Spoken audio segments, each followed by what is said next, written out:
IndiGo విమాన సర్వీసుల రద్దును కేంద్ర ప్రభుత్వం సీరియస్గా తీసుకుంది. ఇండిగో వ్యవహారంపై హైలెవెల్ కమిటీని విచారణ చేయాలని ఆదేశించింది. వందలాది విమానాలు రద్దు కావడం వెనుక ఏం జరిగిందన్న దానిపై అత్యున్నత విచారణకు ఆదేశించింది. 3 రోజులుగా వందలాది విమానాలు రద్దు కావడం వెనుక కారణం ఎవరన్న దానిపై విచారణ చేయాలని ఆదేశించింది.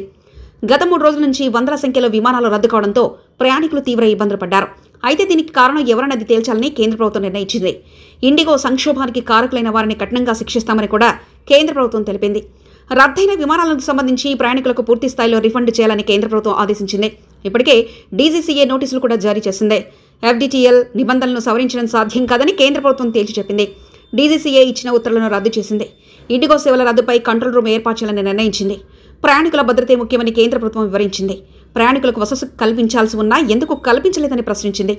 ఇండిగో విమానాలు వందల సంఖ్యలో రద్దు కావడంతో డీజీసీఏ దిగొచ్చింది. తాము తీసుకొచ్చిన నిబంధనలో మార్పులు తీసుకొచ్చింది. దేశవ్యాప్తంగా విమానాల ఆలస్యాలు, రద్దు కావడం వంటి పెరగడం, ఏర్పడిన ఆపరేషన్ ఇబ్బందులను దృష్టిలో పెట్టుకుని ఎయిర్లైన్స్కి తాత్కాలిక ఉపశమనంగా డీజీసీఏ కీలక మార్పు చేసింది.